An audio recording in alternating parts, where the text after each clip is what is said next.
Good afternoon and good morning. Welcome to this special Reuters Breaking Views Newsmaker with Christine Lagarde, the president of the European Central Bank.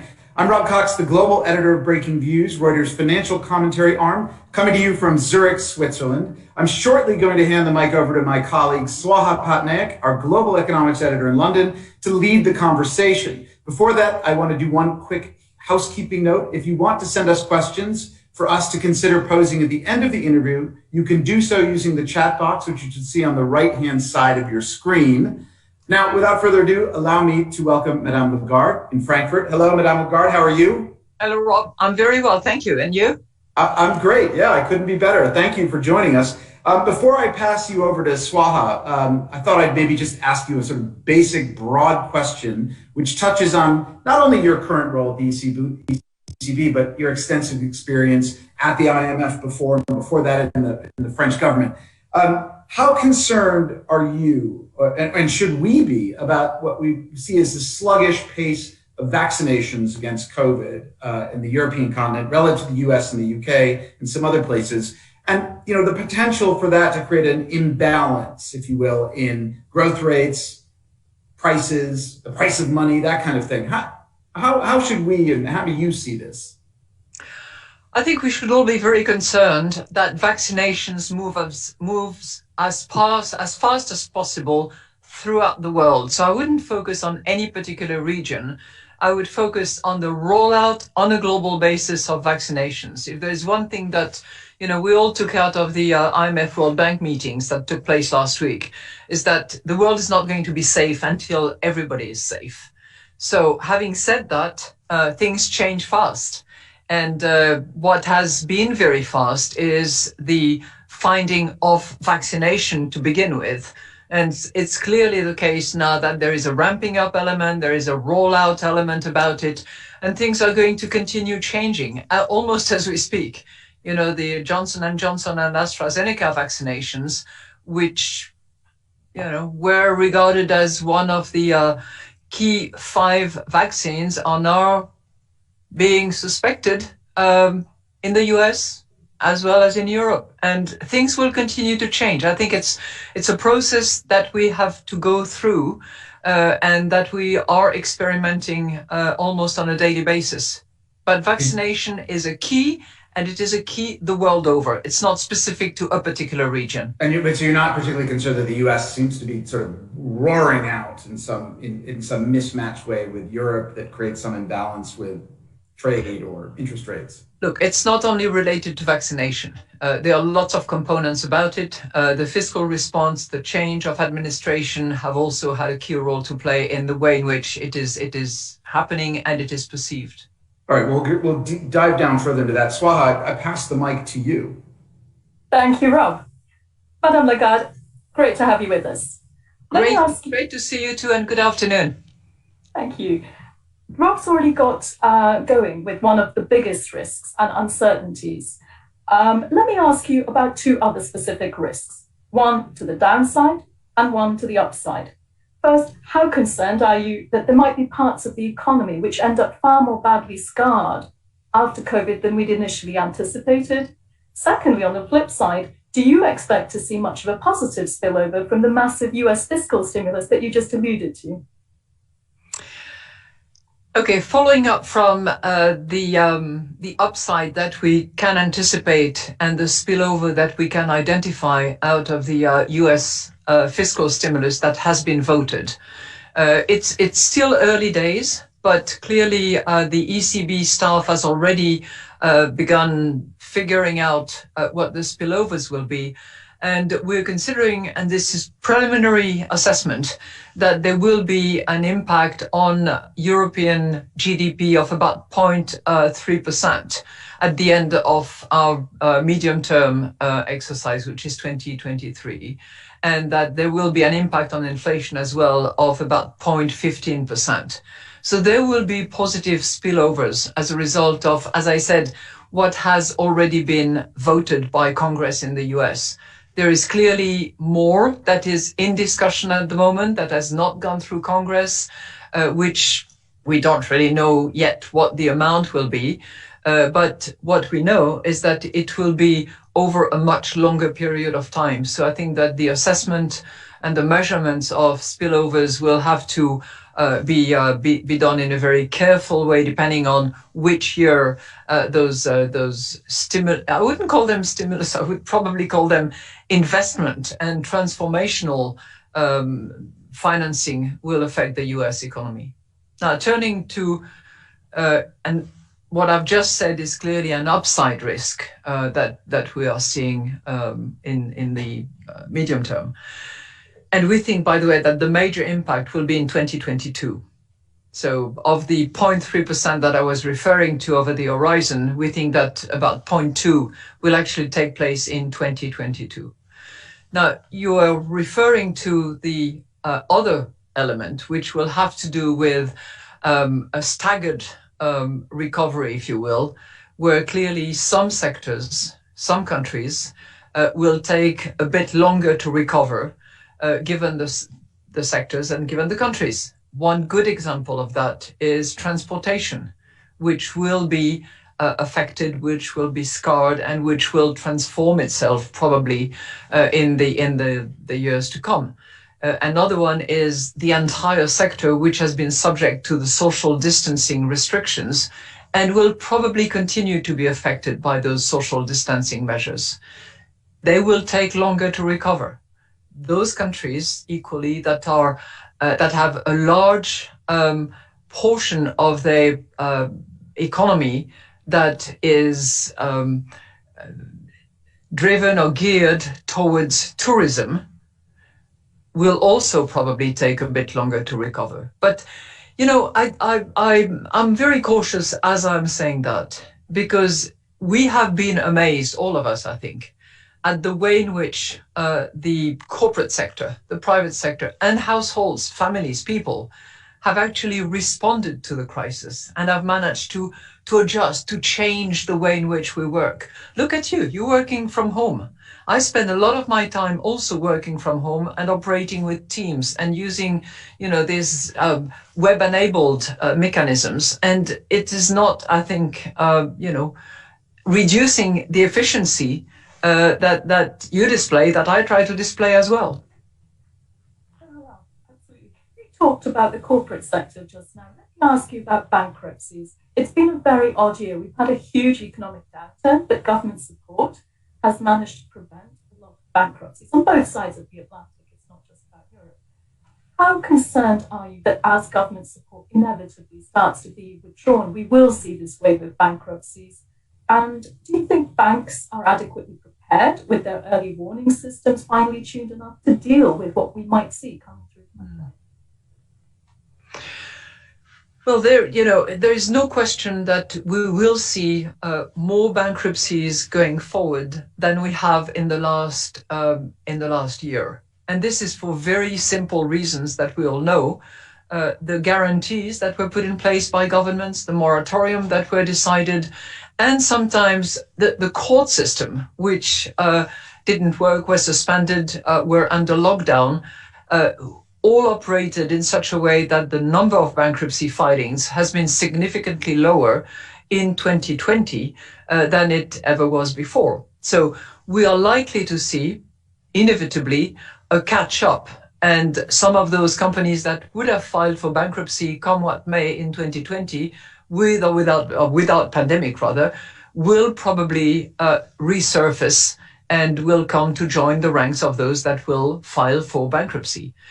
I think what will be critically important is the risk assessment that is organized in a most efficient and prompt way by governments in order to distinguish between those corporates that suffer from liquidity needs and those that have solvency issues.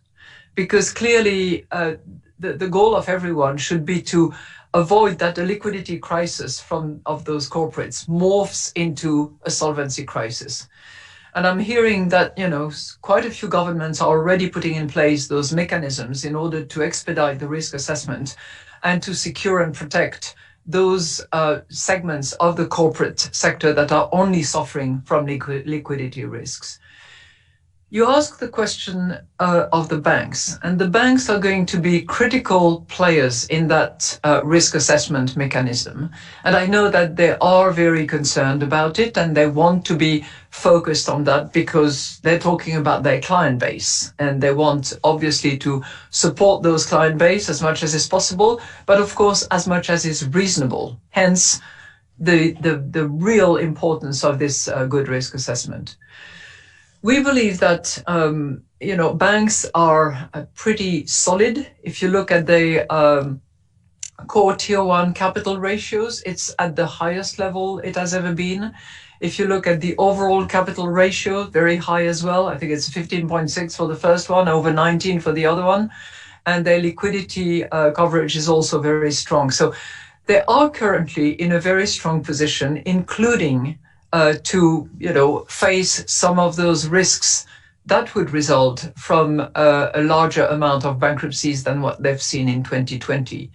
And I believe that the supervision body within the ECB under the leadership of my colleague Enria has actually conducted stress tests in order to validate that. So that's reasonably comforting. But it requires that the impairment be measured properly, that things be done in a prompt and efficient way in order to distinguish, as I said, liquidity risk from solvency risks.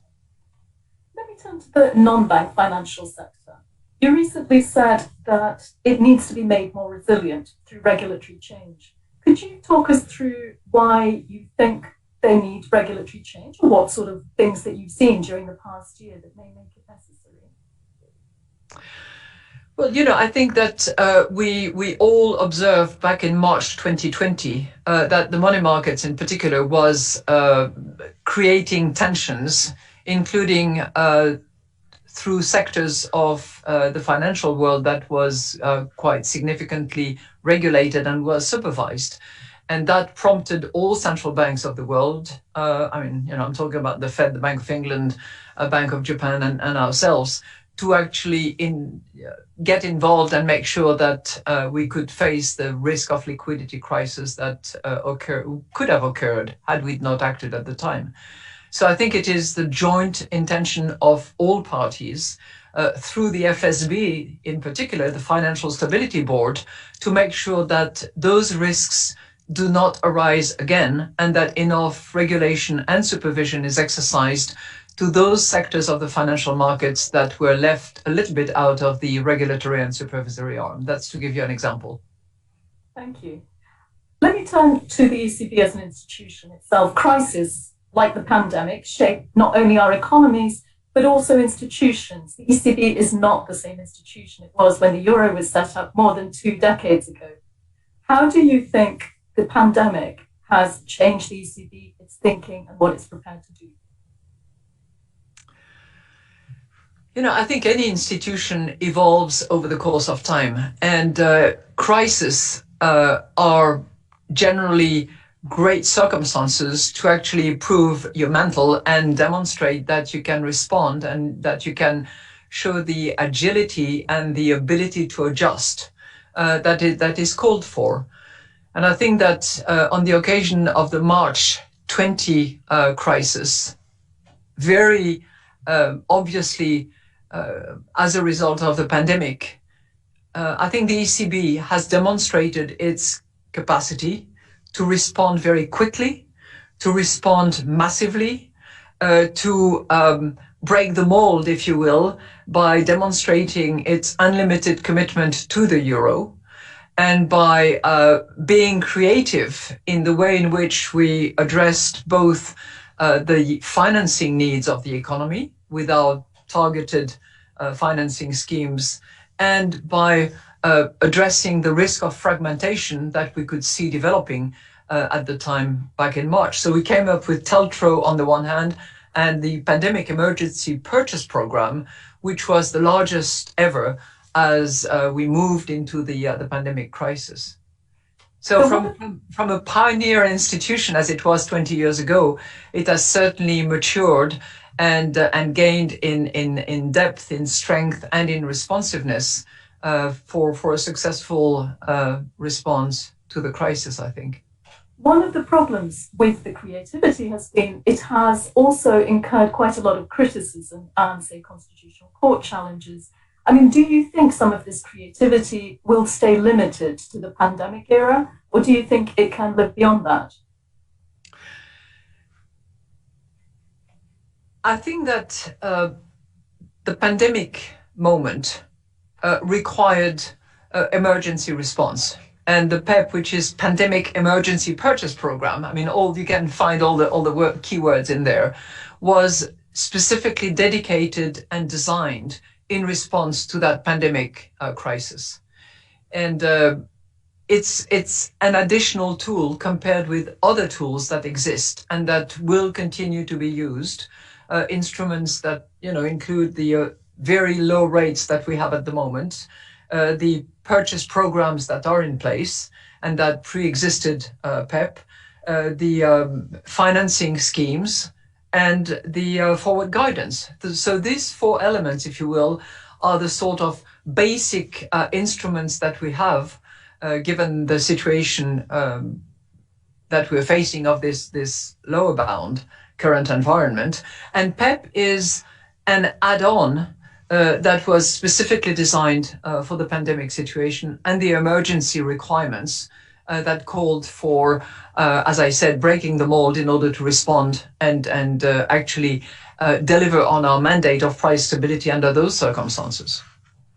And let me ask you, I mean, what is very easy sometimes is to give support to the patient. Withdrawing support is really hard, even if the patient is convalescing.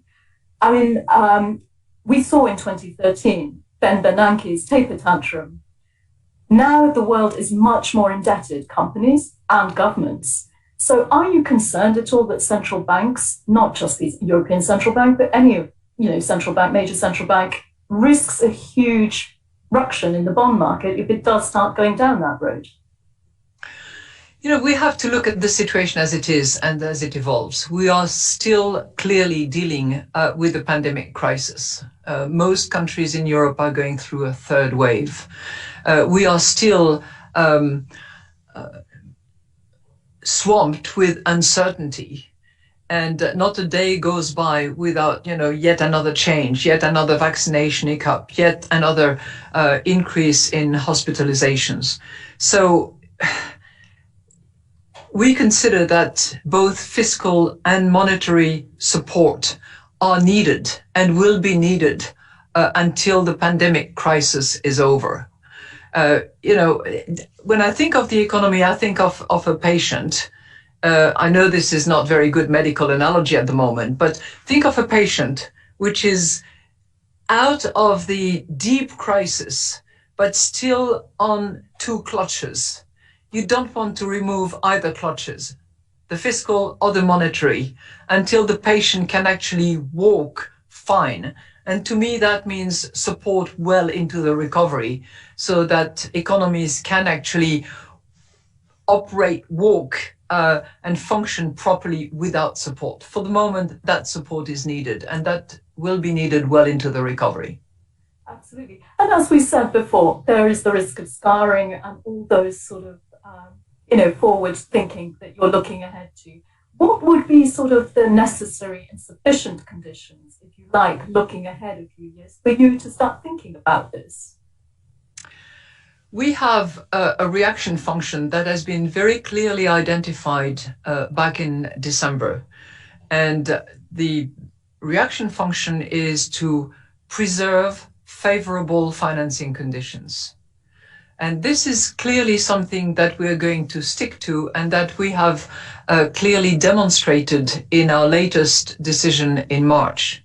Preserving favorable financing conditions is for us a condition for the economy to recover and for our price stability mandate to be respected. They go hand in hand. And to do that, we're going through a twofold process, if you will. We want to make sure that conditions are favorable throughout the economy. And that means addressing the risk-free interest rates, the sovereign bond yields, the financing conditions available on the for the corporates and for the households, and determining whether, compared with previous such data, there has been an improvement, there has been stability, or there has been a worsening. That's step number one. Step number two, which is part of our joint assessment, we determine how those favorable financing conditions actually help us get back to the inflation path that we had pre-pandemic, pre-COVID-19, if you will.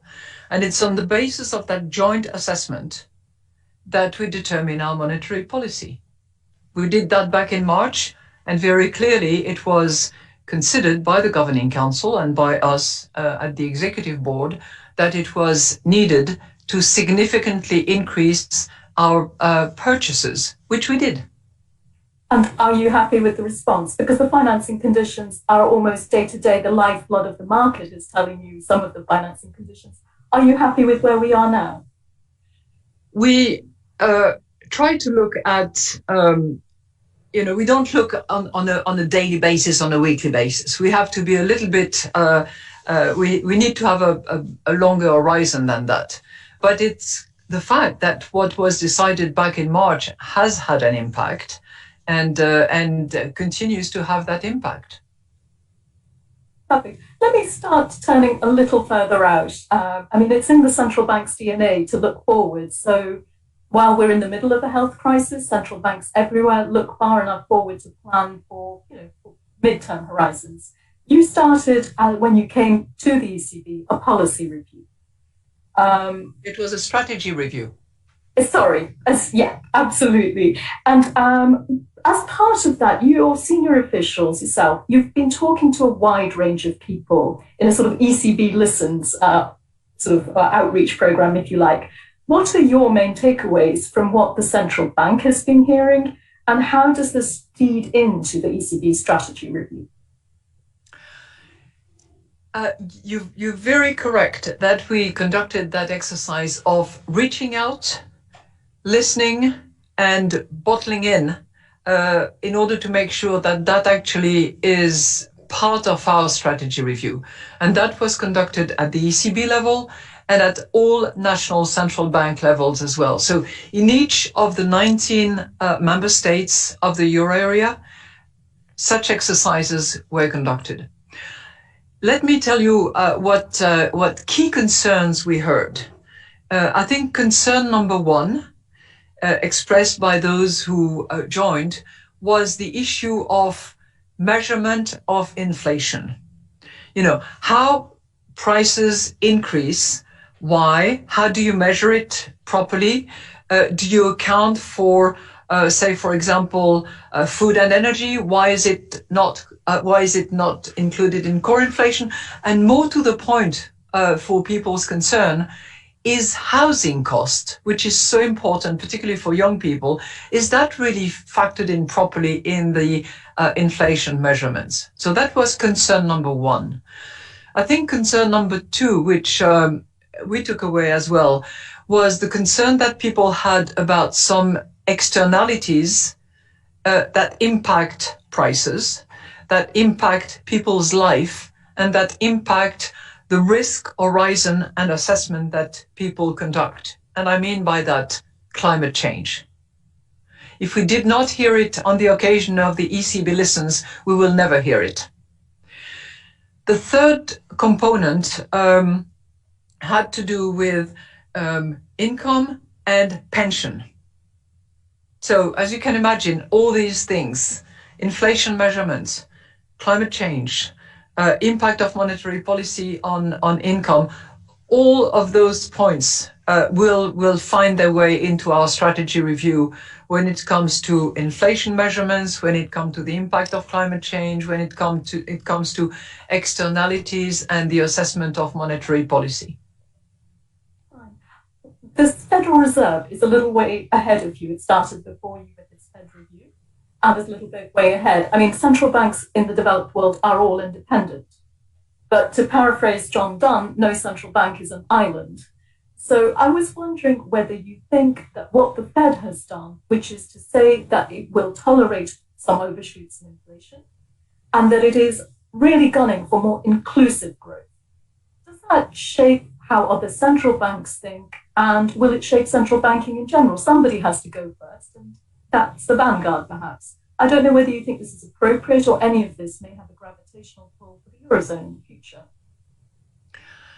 Well, first of all, I would observe that I started the strategy review as I started my job.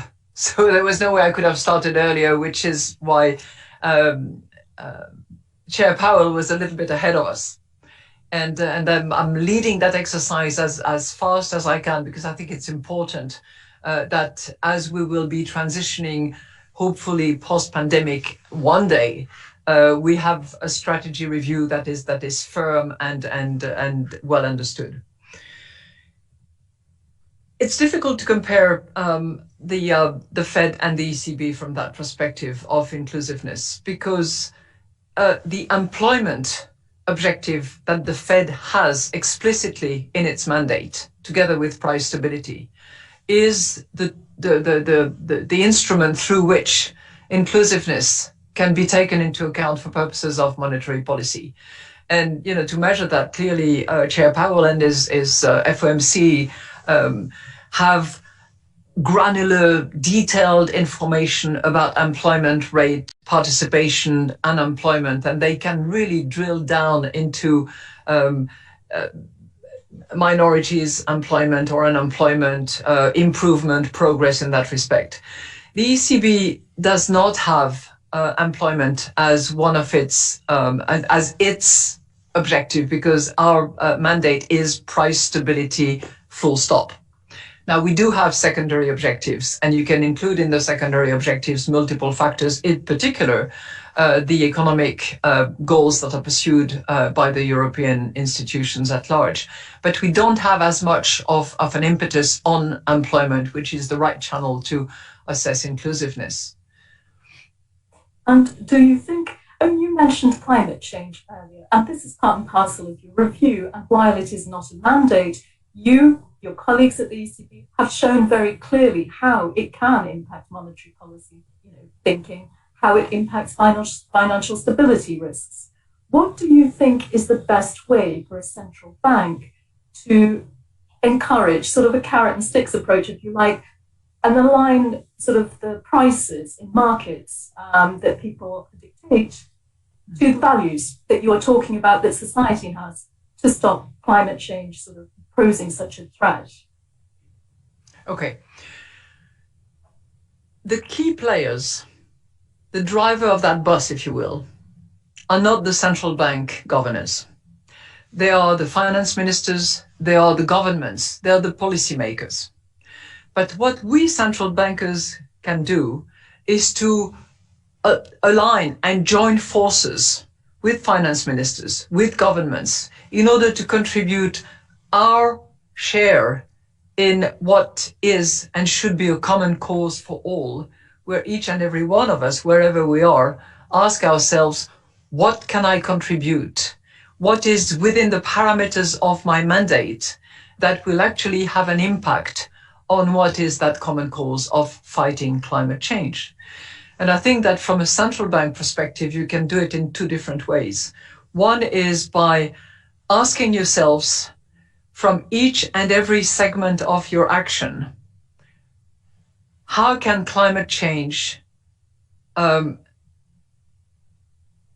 lead me to vary my models, to better understand where natural interest rate is, to better appreciate how much monetary policy room I have, to better factor in the risk that climate change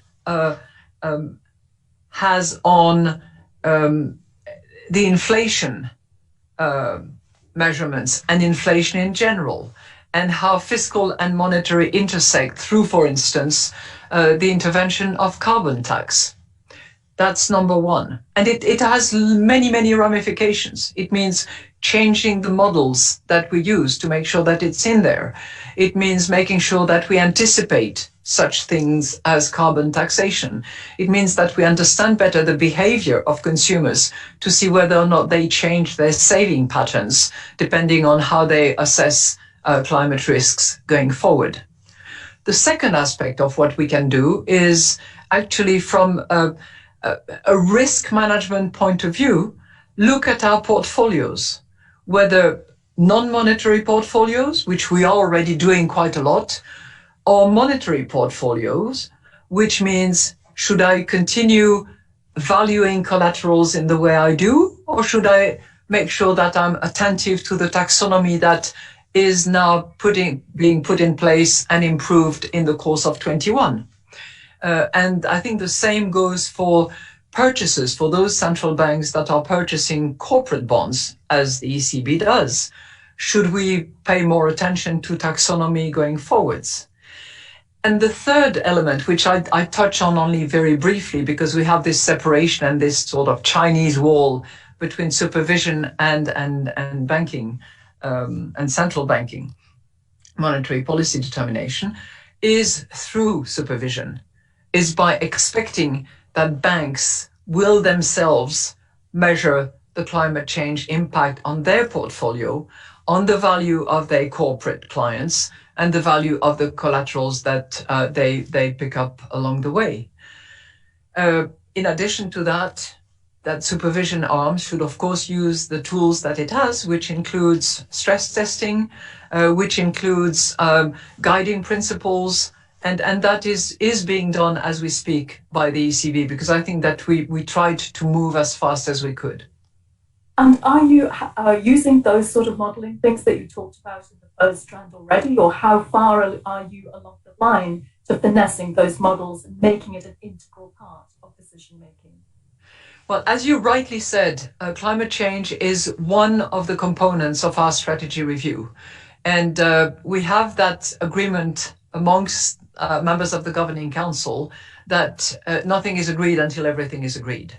And I lead the process of the strategy review with that very much in mind. So I'm fairly convinced that we will, at the end of the process, settle on revisions of our models. We have begun that exercise, by the way, because it's not an instantaneous process. It's one that actually takes quite a bit of time.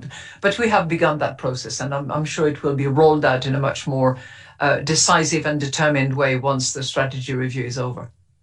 And I don't know, while the review isn't perhaps over, I don't know whether I could ask you for your personal thoughts on where you stand on the sort of pure green, light green, sort of semi-olive colour, whether, when one looks at green bonds or anything, should one also include transition sort of funding and say, well, that's also worth funding, maybe clearly labelled, but should the green taxonomy be widened enough to include things like natural gas? I mean, that's a huge debate at the moment. I don't know where you personally think. I know it's not necessarily agreed at review stage.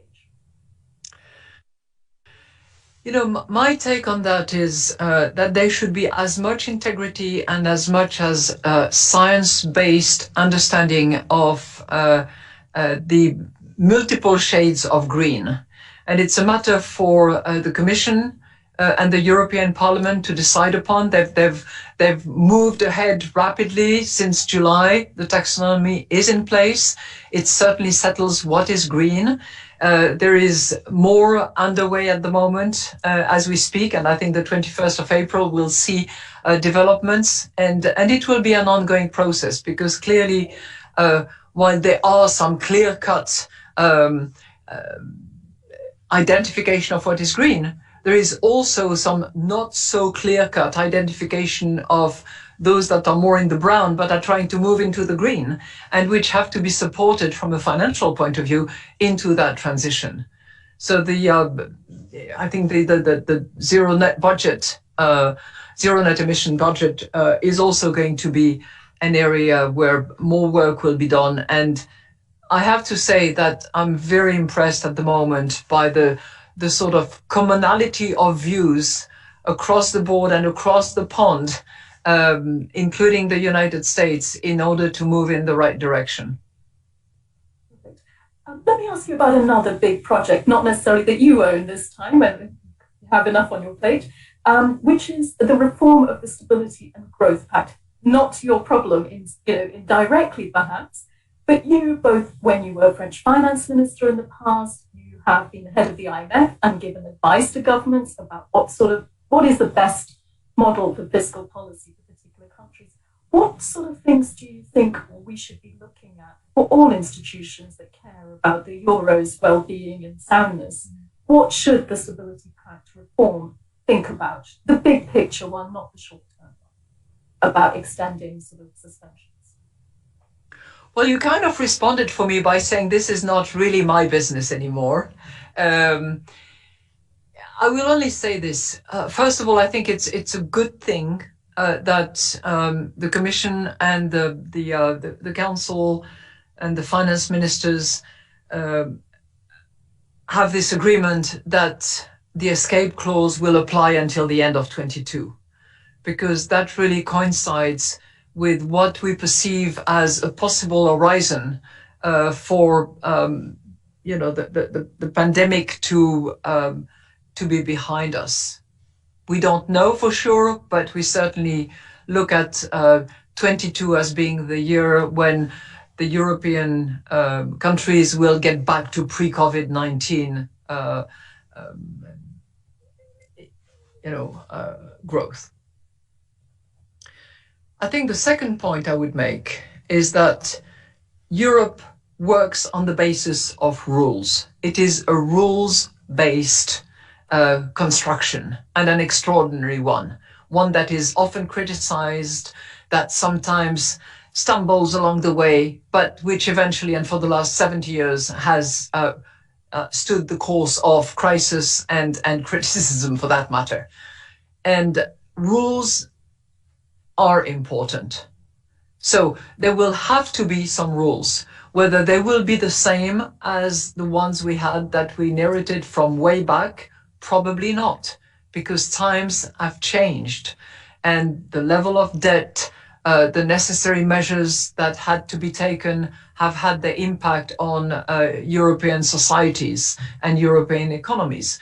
So I would hope that the best brains will assemble to define what will be the new Stability and Growth Pact, and will have basic principles of simplicity, of operationality, and will support actually counter-cyclical operations more so than was the case in the past. And one of the things that the ECB, time immemorial, as far as I can remember anyway, has called for is better structural reforms. I mean, that goes hand in hand with having more latitude on budgets and stuff like that. It's a hard time to ask anybody to do structural reforms now, but how focused do you think minds are when you talk to finance ministers and people in governments around the Eurozone? I talk to quite a few very determined finance ministers who fully appreciate that what has taken place in Europe with Next Generation EU, this unbelievable breakthrough in the European Union, countries deciding to jointly borrow and to give grants to the most affected ones, which had never happened in the past, is a moment that needs to be a success. And for that moment to be a success, it has to be transformative. So I see many countries that are determined to face those changes, to go through the structural reforms that are by necessity painful because you change the order of things because of that breakthrough, because of that moment in European history where solidarity is not just in words, but is displayed in euros, and where they cannot miss that opportunity. Perfect. I have a lot more questions, but I want to give the audience a chance to ask theirs. So I'm going to throw it back to Rob, who's been collecting questions. I'll come back at the end with a couple more for you. But Rob, let me hand over to you and the audience questions. Sure. Thank you. This is great conversation. It's obviously sparked a lot of questions. They're sort of in different groups. Let me start with one. There's a lot of questions about the fiscal response to the pandemic by the United States, and some questions about whether it's too much. So some people have pointed out that Larry Summers had called the fiscal response substantially excessive. He's been on the record about that. What's your take, Madame Lagarde, on the U.S. fiscal response? Is there a concern that it's too much, that it will spark inflation, or that Europe will be left behind because European nations aren't putting so much money into the economy? I think the jury is out. And when I look at those who take the floor on this issue and who know the US economy better than anybody else, you have a large majority who support the fact that there will not be significant inflation or reflation arising out of this fiscal stimulus. I think it's all a factor of really where is the output gap at the moment, how much slack is there in the economy, what will be the bottlenecks, and how much price pressure there will be as a result. I'm interested in what impact it will have on the euro area, and in that respect, we see positive spillovers coming out of the US fiscal stimulus that has been voted already. As I just said earlier on, we see 0.3% additional GDP, we see 0.15% additional inflation on the medium-term horizon. That is positive as far as we're concerned. And we also have a monetary policy instrument and responses in order to actually resist those yield increase that we would see as unwarranted or premature as far as the euro area is concerned. Let me turn to climate. Also, you and Swaha have spoken quite a bit about this, but there are quite a few questions. One kind of concrete one here is, how important is this year's climate change COP26 in terms of addressing the overall climate emergency, and what role will central banks play? I think the Glasgow COP26 is a critically important moment, if only because there is much increase or added momentum around the world than there was even during the Paris COP, if you will, when the Paris Agreement was struck.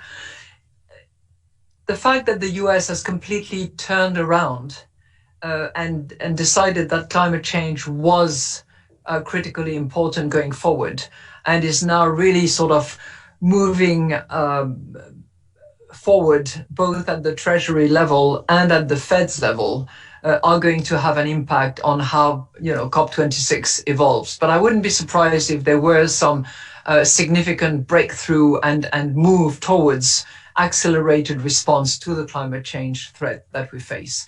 And I think it will also enlarge beyond pure climate change. It will probably include broader environmental goals, such as the protection of biodiversity, for instance, which had not been at the forefront back in the previous COPs.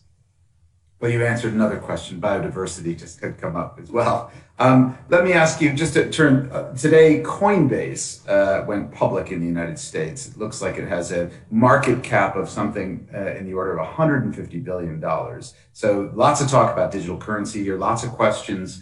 One of the questions that came up is, what kind of regulation should we expect in coming years with regards to cryptocurrencies by central banks?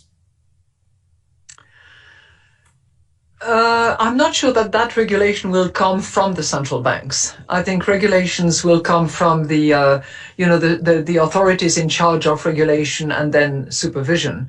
If you look at Europe, for instance, MiCA, which is the regulation concerning those instruments, is now in review and will include appropriate regulatory framework for the crypto assets. I wouldn't call them cryptocurrencies, by the way, because I don't think that they are cryptocurrencies. They are crypto assets.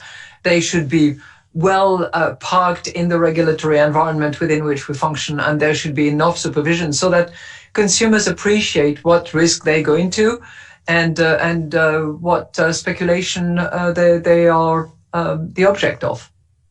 The other sort of corollary question is that the ECB is doing a lot of work on a digital euro. While things are still at a very early stage, the huge response to your consultation showed how much interest there was in the subject. Why go there at all? And sort of in a broad outline, maybe, what would it look like? Why go there? Clearly because there is a demand. we are seeing throughout Europe and to various degrees depending on countries, a shift by consumers to digital tools when it comes to ordering, to purchasing, to paying. And when you look at countries like, for instance, Sweden, it's fairly obvious. Now, Sweden is outside the euro area, even though we do interact on our payment infrastructure. But if you look at a country like the Netherlands, there's been a clear shift towards digital payment and less use of cash. The same is even true in Germany. Germany was famous within the euro area for its extensive use of cash. About 80% of the transactions were conducted in cash. That has also reduced quite a bit. Is it to say that it will substitute cash? No, but there is clearly a demand on the part of consumers for digital payments and digital currency.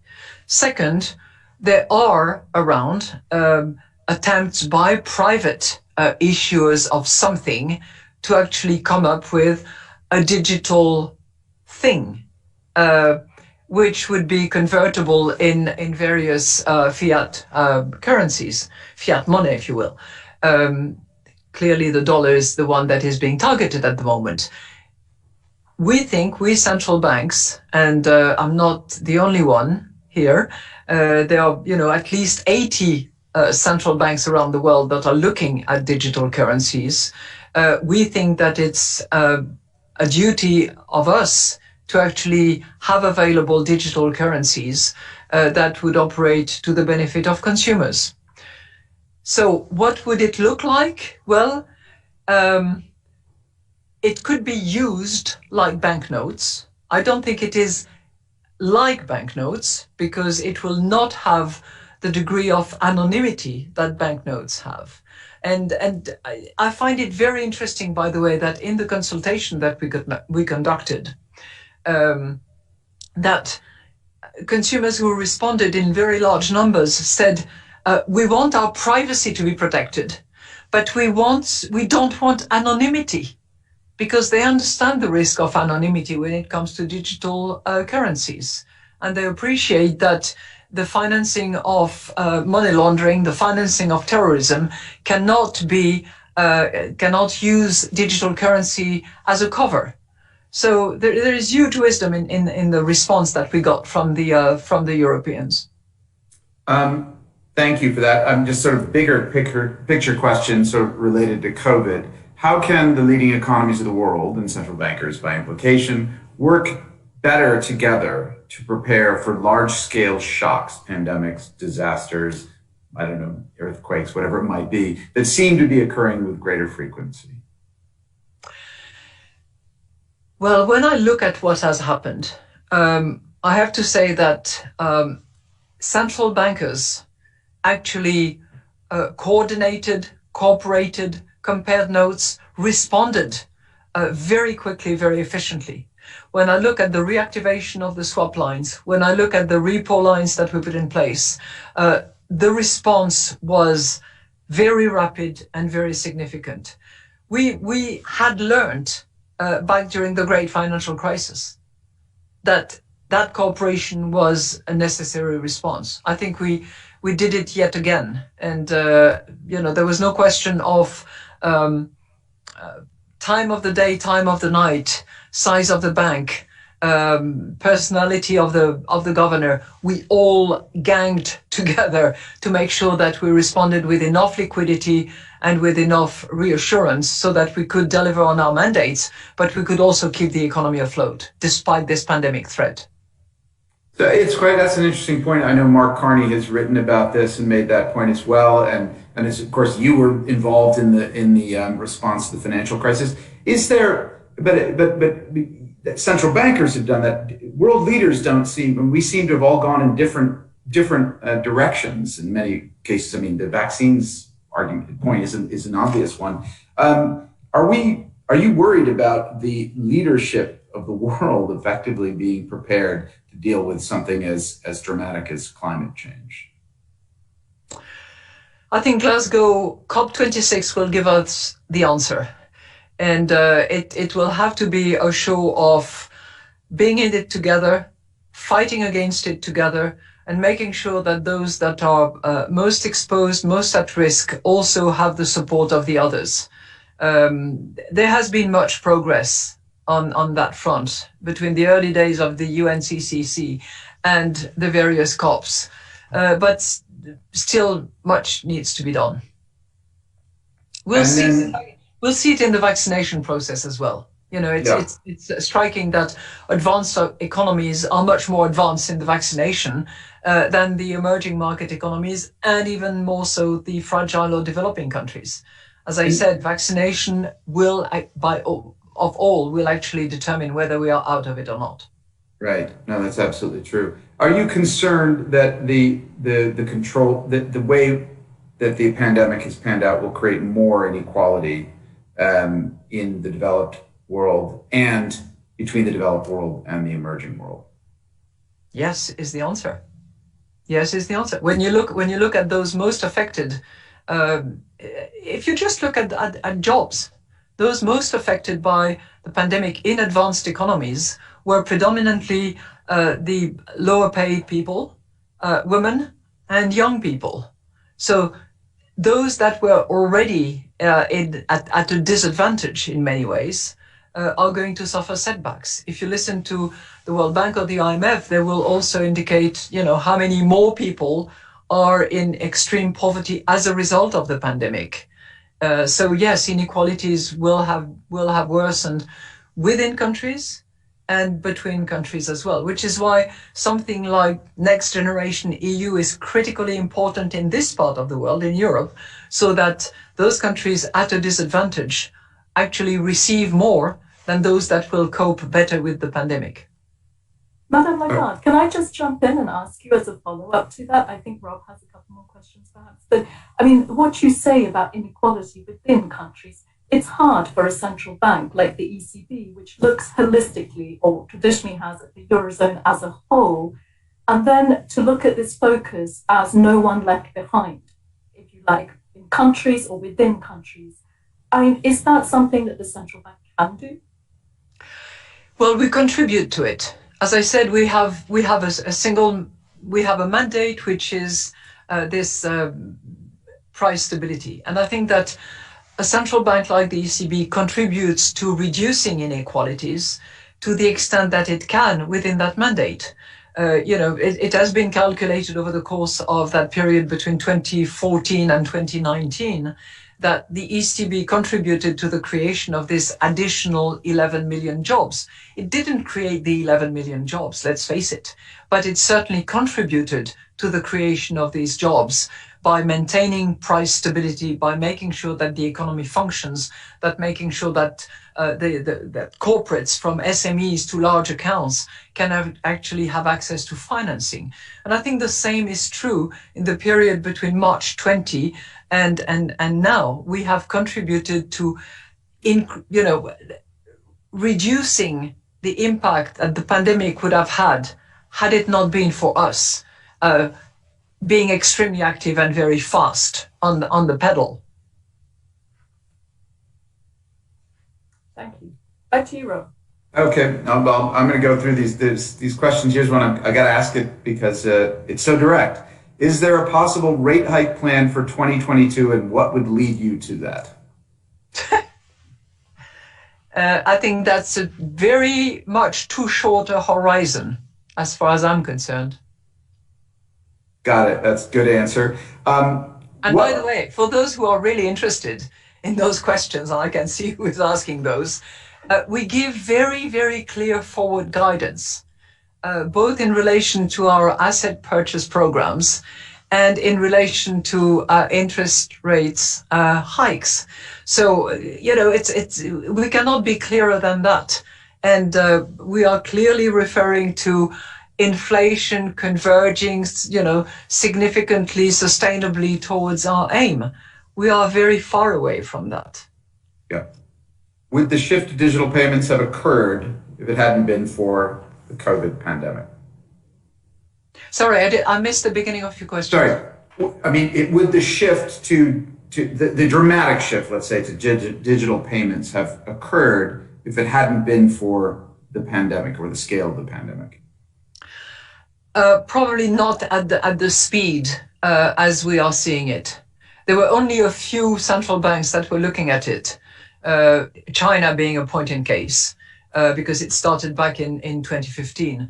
But the pandemic has accelerated just about everything. Every phenomenon that you can think of has been accelerated by the pandemic. Payment is one. Yeah. A question from George Buckley at Nomura. How are decisions made about how many bonds the ECB buys each week? The BOE is very precise, but this is not the case for the ECB. Why does it change from week to week? And on what basis is the decision made? Well, as I indicated, we back in December, we decided that we would preserve favorable financing conditions. And by moving from this sort of volume-based to the dynamics of financing conditions, we conduct a joint assessment. We look at the whole range of financing, from risk-free to volume and rates of lending to corporates and households on the one hand, and then we look at inflation outlook, and we jointly assess the two, and then we decide what kind of purchases is necessary. In March, we decided that a significant increase was needed. And if you compare the average purchases on a weekly basis before that and the average purchases since that, we've increased by more than 50%. So we determined that that significant increase is in line with what we want to do, which is to preserve favorable financing conditions. Swaha, do you want to ask one last question before we wrap up? Absolutely. Let me ask you, we're always fighting the last war, Madame Lagarde. Quite normally, our heads are very preoccupied about the pandemic, preventing another health crisis, these sort of things at the moment, and making our economies anti-fragile, resilient, whatever you want to call it, or this sort of crisis. What do you think we should be worrying about next? And what is the next war, if you like, that we should be thinking about protecting ourselves against? On that front, I share the view of Jay Powell. I'm very concerned that with more and more sophisticated payment infrastructures, more and more actors involved on the financial scene, that we are exposed to potential cyber risks and cyber attacks against which we have to defend. This is in addition to all the other risks that we have to face and that are on our radar screen. But this one, which has not really materialized because we've seen a couple of serious incidences most recently, but this one is something that preoccupies me on the financial scene that we operate. Thank you very much. Let me hand back to Rob. Okay, well, thank you, Swaha, and most of all, thank you, Madame Lagarde, for your time today. Really appreciate that. Great pleasure to be with both of you. And folks, if anyone wants to replay this conversation, you can do so on your Icon terminals and shortly on breakingviews.com, where we'll publish an audio version. And thank you, stay healthy. We're almost over this pandemic, I hope. And be good, everybody. Thank you.